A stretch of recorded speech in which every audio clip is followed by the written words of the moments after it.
Alright, now that I have this helmet, it has bad UVs, and we need to redo the UVs. So, to do this, all I have to do is go into my top view. And incidentally, I lined this up next to the reference, so that's why my top might be rotated a little bit. Okay, so in the top view, what I need to do is take just the helmet and do a create planar mapping square box and go into camera and apply. So now I have this. That doesn't look anything like a helmet, but it will. I have to now decide upon where I'm going to put the seam. Now, very important to know that you hide your seam as best you can. Okay, in this case, I'm going to put it here. Now, you don't want to put it too far into the helmet because it will unfold funny. Okay, so I want to put it here, just past that lip. Hiding your seams is an art form in itself.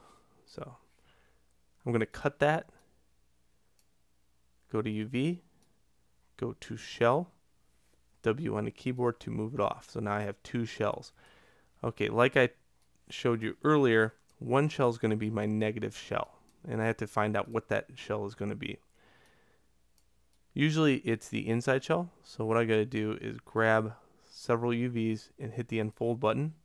In this case, it folds in on each other, so this is the one I need to flip. Okay, there we go. So you always have to worry about which one you're going to flip. And here, I'm going to take these UVs, I'm going to go, or these edges, go Control right click to edge loop, Control right click to UVs, and hit unfold.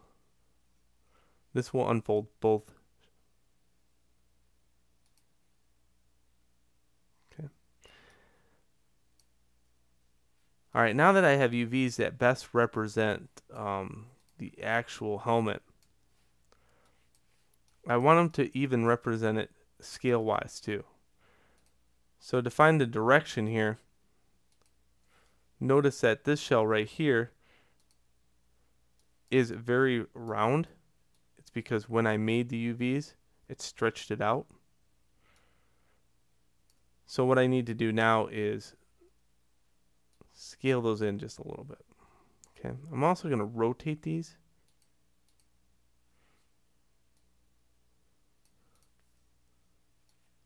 Just like that.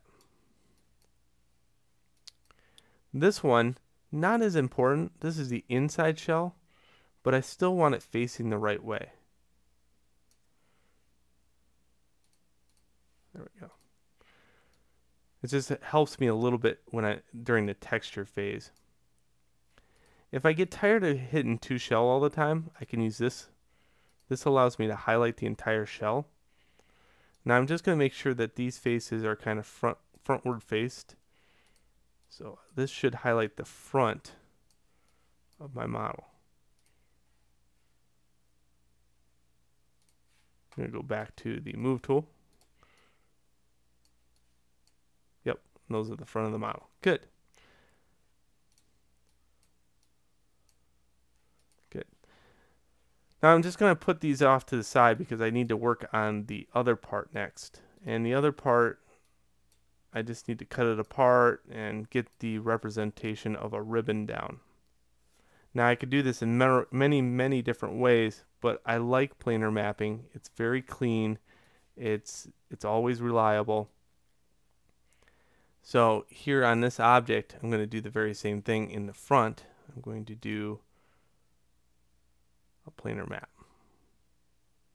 Okay, and you can see what happened is because this is just taking a flat on projection, even though I'm in the front view, it wrapped it around very weird. Okay, so what I want to do is I can use camera and I can kind of tilt this a little bit like that, and I can create a new one that's a little bit better lined up. Another thing you can do is cylindrical mapping. So I'll show you that.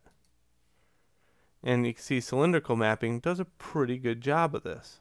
So I might use cylindrical mapping. It's best to try out some. Don't rely on just one, but try out many. So what I want to do here is grab the edge here and edge here. And I want to take these and cut them. So now I should have two shells.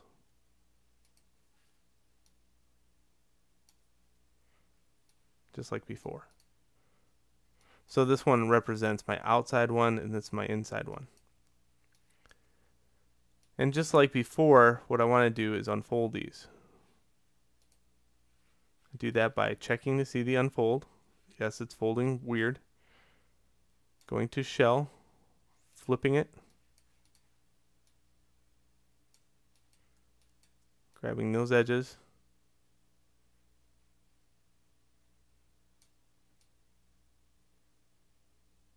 to UV, unfold.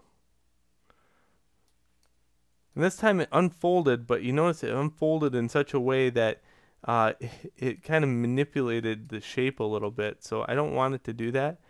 This is a rare entity in which when I unfold it, I'm going to have to unfold it upon one side and then unfold it on the other side.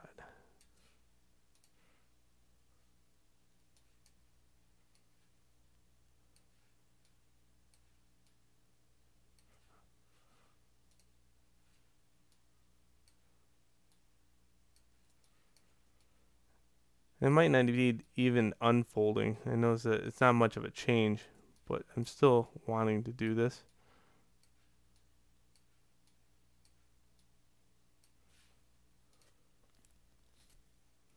Okay, so there we go. It's all unfolded. I could straighten these out if I wanted to, but I'm just going to show you this because it's very, very handy. This is the UV Lattice Tool. It allows me to kind of manipulate this back into something else if I wanted to. So it's a very handy tool to have. Another thing that would be nice to have it all straightened out is do this. I'm going to do this in the next video also because I'm running out of time. So please meet me back in the next video.